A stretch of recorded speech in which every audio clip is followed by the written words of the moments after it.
Tenang saja, Pak. Saya sudah ada di sini.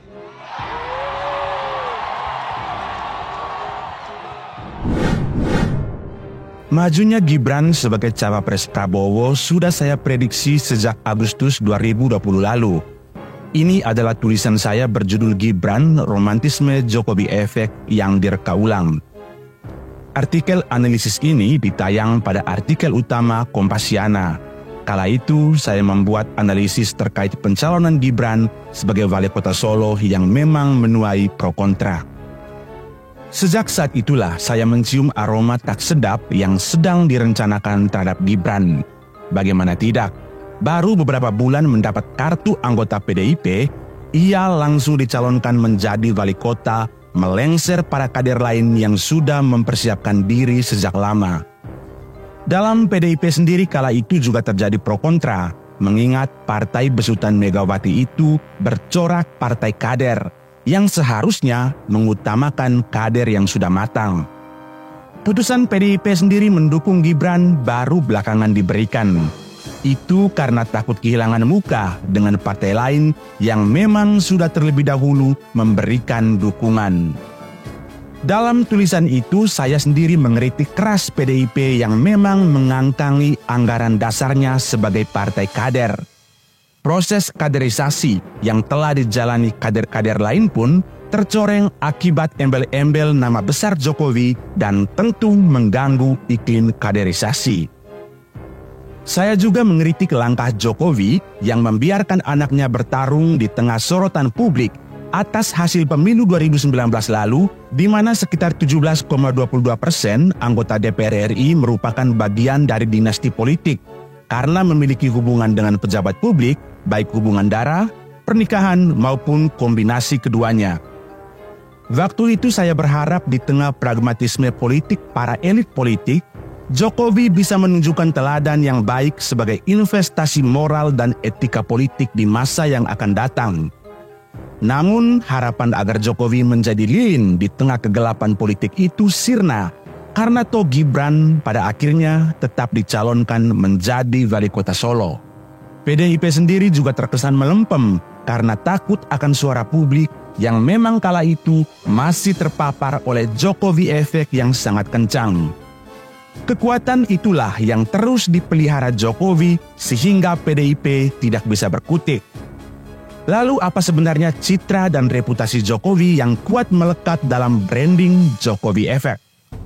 Pertama, Jokowi dipersepsikan sebagai simbol pemimpin rakyat. Ia lahir dari bawah, bukan elit partai, apalagi anak ketua partai.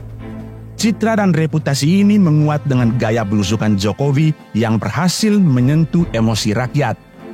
Tak hanya itu, gaya bicara, berdandan, dan berpakaiannya pun ikut mendukung narasi tersebut.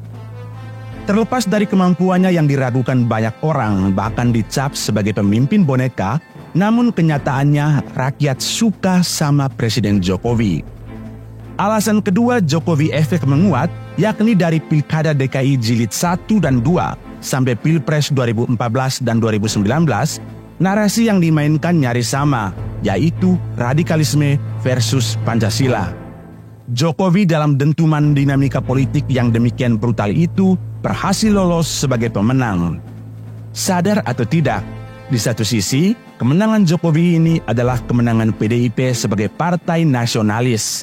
Namun di sisi lain, justru ini akan menjadi bumerang di kemudian hari. Dan benar saja, prediksi saya itu benar terjadi. Sekarang Gibran direstui Jokowi maju sebagai cawapres Prabowo, mengkhianati PDIP yang mengusung Ganjar Pranowo. Namun satu hal yang dilupakan Jokowi, bahwa Jokowi efek yang membawanya dalam kemenangan beruntun akan mencapai titik jenuh. Saat Gibran menjadi wali kota Solo, pendukungnya masih bisa berpikir positif dan berkompromi. Efek Jokowi itu mulai meredup ketika menantunya Bobi Nasution juga dicalonkan dan menjadi wali kota Medan. Anak bungsunya, Kaisang Pangarep, menjadi ketua umum PSI dalam waktu 1 malam. Dan permintaan memperpanjang masa jabatan sebagaimana yang diungkapkan Adian Napitupulu. Satu persatu kepercayaan terhadap Jokowi dilucuti oleh dirinya sendiri. Apalagi pada 18 Juli 2019 lalu, Jokowi secara tegas menyatakan kalau anak-anaknya tidak tertarik dengan dunia politik.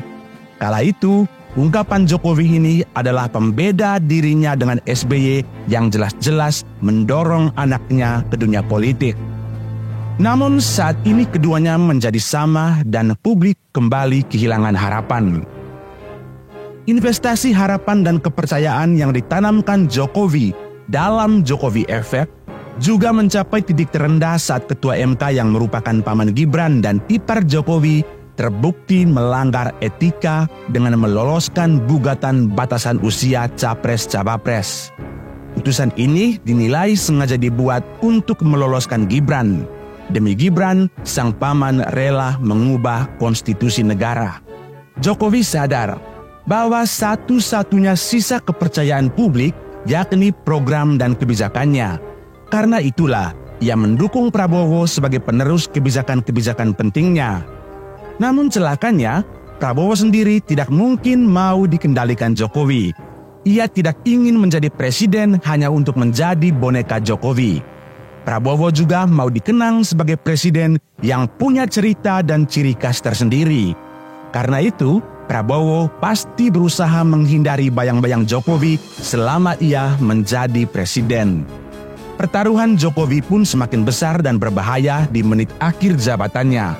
Waktulah yang akan menjawab, apakah menara Jokowi Effect akan terus berdiri atau runtuh pada Pilpres 2024 nanti.